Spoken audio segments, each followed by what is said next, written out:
Assalamualaikum warahmatullahi wabarakatuh. Sampurasun baraya tepang dangu di sareng pidangan dongeng Sundanya. Urang ngadongeng deui, urang naraskeun hanca dongeng anu katunah kalayan ngabantu nyajar carios Si Ucrit. Ieu dongeng teh karangan Mang Nyalira sok senaos dongeng basajan, malah mandar janten hiburan. Kabadayana setia manco kan dongeng Mang di manawe ayana mugia sadayana aya dina kasehatan lahir, sindaran batin oge dilalancarkeun sagala rupinnya. Tong hilap rojong ditaroyalan tombol subscribe. Atuh Mang oge nganuhunkeun pisan kana parantos like oge komen.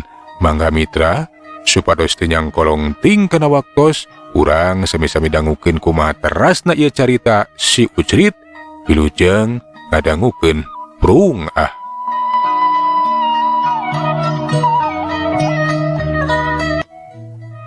Mitra kaum dangu ayeuna mah urang catureukeun poe isukan sayembara teh dituluykeun di we. Tapi poe eta oge teu aya pamilon atawa peserta sayembara anu hasil ngalehkeun Si Ucrit. Isukna sarua nihil, malah geus lumangsung geus aya sababaraha mingguna.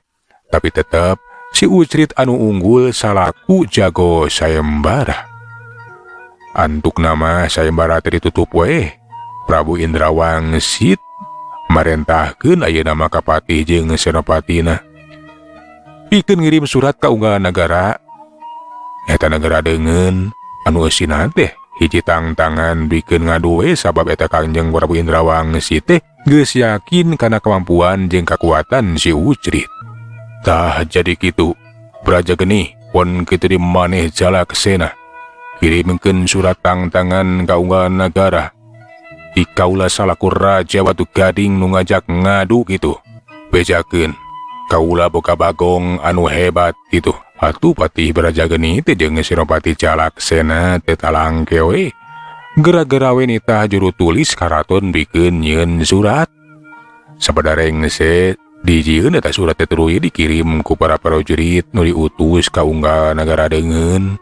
Di antarana wae Kerajaan Johar, Kerajaan Sukanagara jeung kerajaan-kerajaan sejena. Singkatna carita para raja ti unggahan nagara teh pada yomponan kana pangondang sekaligus tangtangan ti eta Prabu Indrawangsit. Atuh kiwari di Kerajaan Watu Gading teh rame ku waratamu ti luar nagara. Para raja malah manggeus ditempatkeun we di kamar khusus. Malah sato piaraanana atawa sato kukutana teh geus ditunawe di kandang nu teu pati jauh ti pakalangan. Di antara para raja aya oge anu marawa anjing, aya anu mawa maung. Pokona mah sato piaraan atawa satu kukutanana anu diandalkeun bisa dijagokeun. Da eta kapan didaeusi surat teh ceuk Prabu Indrawangsit teh kaula boga bagong anu hebat. Anu geus susah pitandingeunana. Pek we cenah sakur-sakur anu baroga sato kukutan mah barawa urang ngadukeun. Kitu mitra kaum dangu. Lian ti eta Prabu Indrawangsit ngajak tarohan we cenah singisa anu bisa ngelehkeun bagongna bakal dibere wilayah belah ti kidul, wilayah anu lumayan lega. Sabalikna para raja oge kudu siap aya tandona jang ditarohkeunana. Caturikeun di karaton Prabu Indrawangsit keur ngobrol we jeung Nyimas Ratu Rengganis. Malah Si Ucrit ke katempo miuh we teu jauh ti eta Nyimas Ratu Rengganis. Ari kitu nama sabab Si Ucrit teh kawas anu geus lineuk. Eta sering atuh diparaban ku Nyimas Ratu Rengganis. Janten ayeuna teh ieu bagong teh bakal diadukeun Kang. Bener Nyimas. Para raja geus daratang nohonan kana pangondang jeung panangtang Kakang. Nah bade diadukeun sareng naon kitu bagong urang teh Kang. Abdi mah teu tega. Inggis ieu bagong teh dugi ka eleh, komo dugi ka paeh mah karunya. Ulah salempang Nyimas. Bagong urang teh bagong anu hebat, bagong anu sakti. Kakang mah boga kayakinan najan bagong urang diadukeun jeung kukutan para raja ti unggahan nagara. Tang tuwe bagong urang nu bakal unggul. Tah kitu Nyimas, tembal Prabu Indrawangsit manehna yakin pisan kana kahebatan bagongna atawa Si Ucrit. Sedengkeun aya Nyimas Ratu Rengganis katingali bangun anu salempang. Inggis we bagongna teh cenah nepikeun ka paehna. Wangkani eta bagong teh sakitu ngartina jeung sakitu pikaresepanana da eta waktu di Paraban oge. Mani bager pisan jeung deui matak aneh pikeun Nyimas Ratu Rengganis mah. Sawe eta bagong teh cenah teu ilaharna cenah kadaharan teh kawas kadaharan jelema bae. Jeung deui kapan rama Nyimas Ratu Rengganis mah nyahoeun. Lamun eta bagong teh nu sok melaan rahayat, tang tuwe teu mikeun lamun eta bagong teh nepikeun ka ajal binasa. Tadi Kakang nyebatkeun lamun ieu bagong teh bakal diadukeun jeung satu kukutan para raja. Nah diadukeun jeung naon wae atuh teh Kang? Ih, nyarupa-rupa Nyimas. Aya nu mawa anjing, mawa maung, mawa macan, malah mah aya nu mawa lutung sagala rupa. Sabab ku Kakang teh teu dibatasan. Naon wae nu penting mah boga satu kukutan anu bisa diandalkeun, nu bisa diadukeun. Tah kitu Nyimas. Demi ngadenge kitu Nyimas Ratu Rengganis teh hariwangeun. Janten kitunya Kang. Nah telepat eta teh atuh teu saimbang komo pilawaneun eta bagong teh macan maung mah Kang. Abi mah inggis ieu bagong urang teh kawon. Teu aya caritana lamun macan atau maung tiasa dielehkeun ku bagong. Ih, kapan ayeuna bakal kajadian? Najan maung, najan macan, ku bagong urang mah bakal kawon Nyimas. Ulah melang ulah salempang, pokona mah saksian we kahebatan bagong urang ku Kakang geus kairong pihasileunana. Sabab ngadu teh make tarohan Nyimas. Atuh Nyimas Ratu Rengganis teh najan teh satuju kana maksud nu jadi rajana atau nu jadi salakina, tapi teu bisa kumaha ngan wae tetep we hatena melang hariwang ku kasalamatan si Ucrit.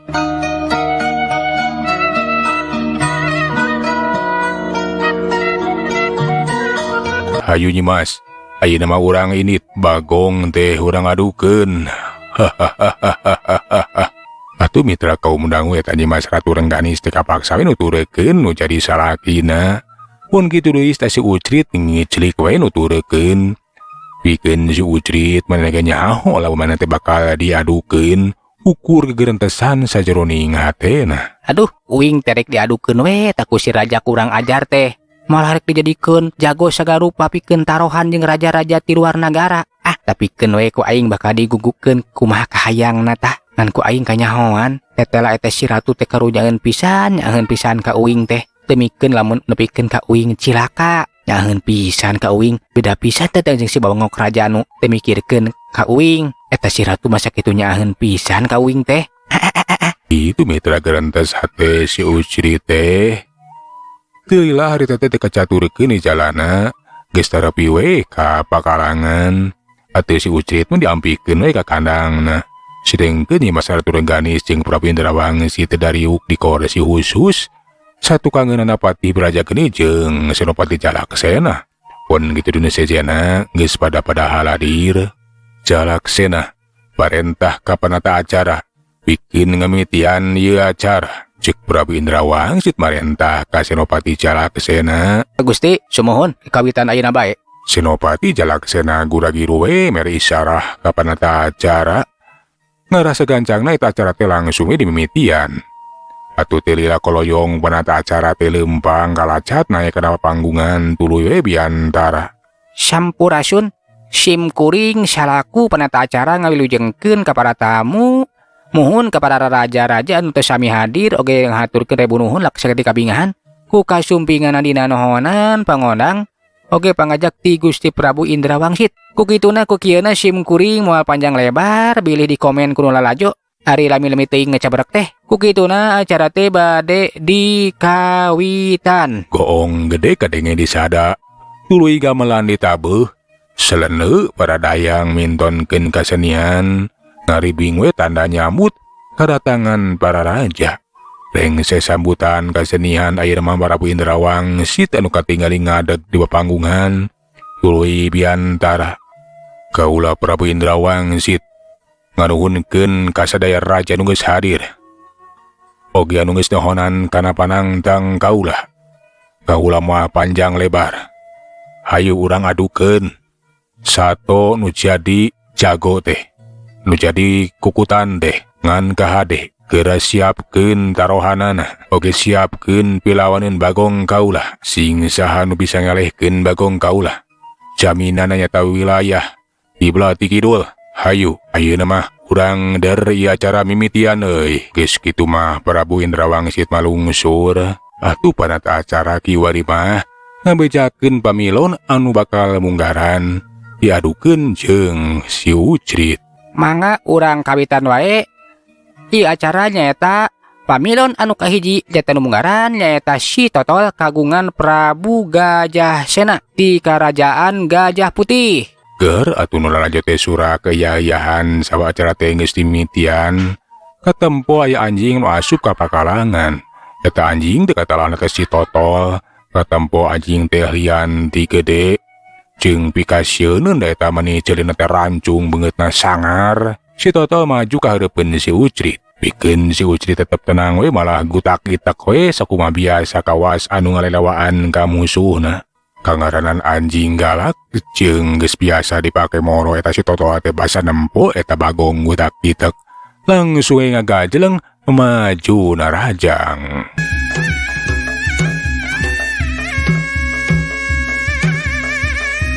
Gajeleng si Totol ngagajeleng narajang gep ngegea suku kenjana si Ucrit. Tapi si Ucrit teh tenang we maneh teh ngakibegeun awakna. Jeleng atuh si Totol teh ngagajeleng bari reuas saptetela cenah. Kulit si Ucrit teh teas kawaseng we mita mani ngereng huntuna teh teu bisa nembus kana kulitna. Si Totol beuki panasaran eta anjing teh ngagajeleng kiwari marek ngalakana beheung.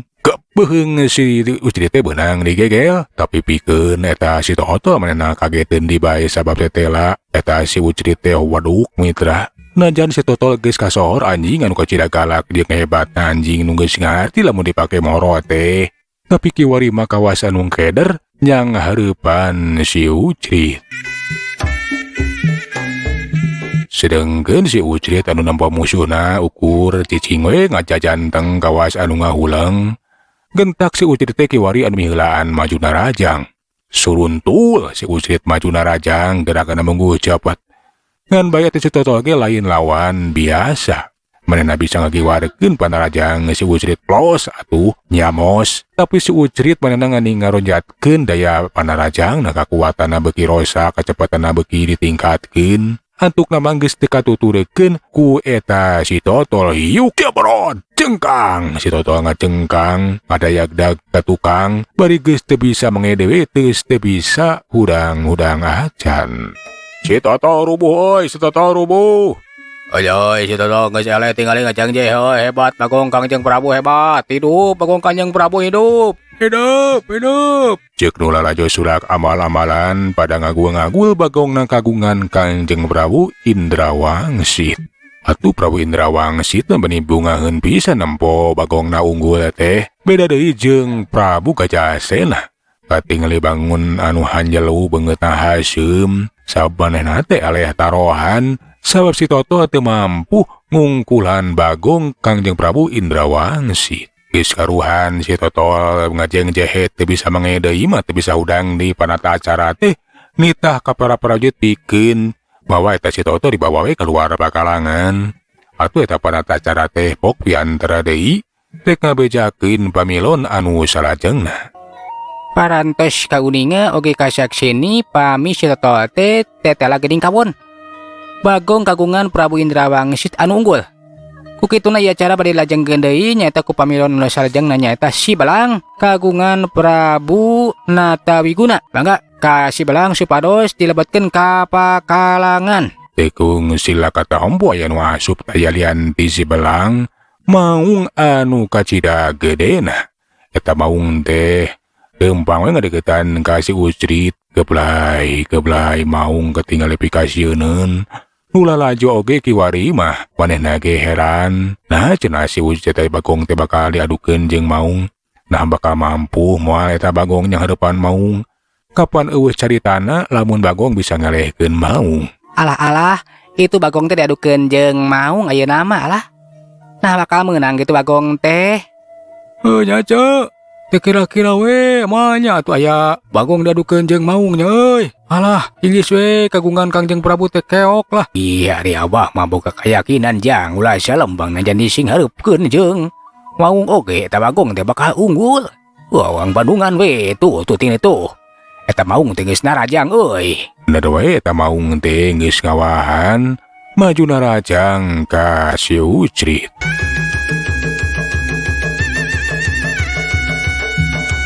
Kajeleng eta maung teh maju narajang, huntuna anu sarekeut katinggaling geus calawak. Manehna teh rek ngincar punuk si Ucrit, tapi si Ucrit saperti biasa we manehna mah nganti panarajang musuh atuh gep. Untuk maung sakitu seketa teh ngegel kana beuheung kana punuk. Tapi si Ucrit tagen eta maung teh ileg-ilegan sirahna teh kawas anu kageteuna cenah eta Bagong teh aya ku teas teuing. Cerelat gajeleng maung mundur ka tukang ngawahan deui kiwari mah manehna teh taki-taki rek ngarontok deui ngan bae rek matakeun cakaran-cakaran nu pohara luar biasa. Cerelat gajeleng berat beuteung si Ucrit teh beunhang dicakar, tapi si Ucrit teh ukur kutak-kitak we kawas anu ngalelewaan ka eta maung. Gaur maung teh gagauran ngagerem lamun cara jelema mah kurang ajar cenah. Sia teh bet ngalelewaan ka aing sagarupa. Eta maung teh beuki kahudang ngamarahna. Teu mikir dua kali eta maung teh ngakaceleng we narajang banget panasaran. Cakaran jeung huntuna teh rek ngegelan kana awak si Ucrit, tapi si Ucrit panehna tagen. Ugu we eta maung teh kalah kabeakeun tanaga tu mitra, jeung di huntuna teh karasa linu malahan mah nu geus aya nu peunglak sagala rupa.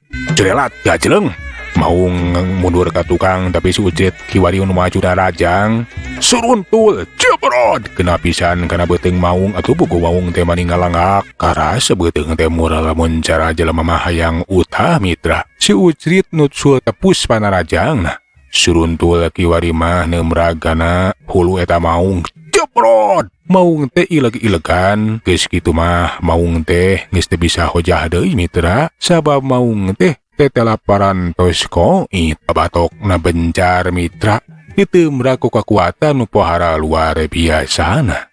Atuh nu lalajo surak deui yayahan teu nyangka cenah eta Bagong teh hebat pisan najan yang hareupan maung tapi maung nepikeun ka paeh sapada harita. Atuh geus karuhan eta Bagong anu unggul. Maung teh dibarawa bae ku para prajurit dikaluarkeun ti pakalangan sedengkeun penata acara geus bebeandara deui bakal neruskeun deui ka pamilon anu salajengna. Aduh, para hadirin, sim kuring terus terang teu nyangki tetela eta maung teh kawon. Salami sim kuring nyuhun hulu nembe ayeuna nyaksian eta maung teh tiasa eleh ku Bagong. Tetela Bagong gagungan Kangjeng Prabu Indrawangsi teh luar biasa. Hidup. Mangga urang lajengkeun deui ka pamilon anu salajengna. Nyaeta si Lutung kagungan ti Nagara Johar anu dipupuhuan ku Prabu Jayasentosa. Eta panata cara la nyebutkeun lamun ayeuna teh cenah bagian pamilon nu katilu tayalian ti si Lutung. Nyata Lutung anu kaceda gedena bogana Prabu Jayasantosa ti Nagara Johar. Cerelat eta Lutung teh kiwari geus asup ka pakarangan.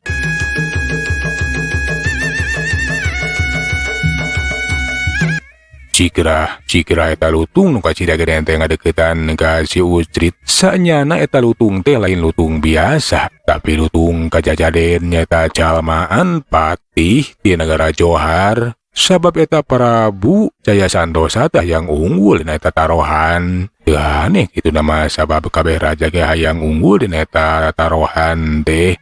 Ukituna najan eta Prabu ti Nagara Johar teh teu boga ingon-ingon atawa sesatoan nu bisa diandalkeun. Ngan bae boga pati anu boga kaistimewaan, eta patih kontea teh bisa ngarubah wujud jadi Lutung anu kacida gedena. Cerelat kajleng eta Lutung teh miheulaan narajang. Leungeunna harita teh ngarawel kana suku Kenja si Ucrit. Si Ucrit ngantep we gerakan musuh nanti kep atau suku si Ucrit beunang dicakal ku eta Lutung. Teu antapara deui eta si Ucrit dibantingkeun koleweng hampangeunaker. Ali kitu nama sahabat tenang teh bedas naker. Kedebut awak si Ucrit tibebeut kana lemah, tapi eta Lutung teh kaget mulai nikieuna. Sabab eta si Ucrit nangtung dewe bari kutak-kitek teu ngarasakeun nyeri atawa teu kunanaon. Eta lutung teh manehna ngapelesatna rajang deui. Kiwari marek nyekek kana beheung si Ucrit kep beurang dicekek tapi teu tela karasa geuning manis sakacida teu asna cenah. Eta lutung teh katingali pabarage goe bari arak uruk pikeun si Ucrit ke manehna teh heraneuna cenah eta lutung teh aya ku gagah-gagah teuing. Malahan meleuwih gagah batan maung. Anjir, lutung teh beda ieu mah. Tanagana bedas, bawa lain lutung samanea ieu mah. Si Ucrit mimiti sadar kada kayaan lamun di singareupan teh lain lutung sambarangan. Atuh si Ucrit teh musirikeun kaseuketan panon batina teh kasidik ayeuna mah jelas di singareupan tarin lutung tapi saurang manusia. Atuh si Ucrit panenna teh cacarita we ditujukeun ka eta lutung. Hei sia kurang ajar. Teteh lah maneh teh manusia geuningan sia. Aing moal katipu deuleu. Moal kasamaran tingali. Saha ngaran maneh teh jeung ti mana sia euy? Beut ngawujud jadi lutung sagala rupa. Poe kiwari mah bagian eta patikon teh anu kaget. Sabda teh cenah eta bagong teh bisa cacarita jeung deui apaleun saha sabenerna manehanana. Pok atuh eta patikon teh atenemalan. Ai geuningan apal ka aing sia teh. Ngaran aing teh si Kontea deuleu. Patih ti negara Johar. Saha sia sabenerna? Geuningan sia teh oge bisa ngomong sia. Wah sia ge jelema deuleu. Ngaran Uing Ucrit. Uing ge sabenerna mah jelema kawas maneh sia. Nah sia maneh teh jadi lutung sagala rupa euy. Kaula mah nuhunan kana pamenta Gusti Prabu.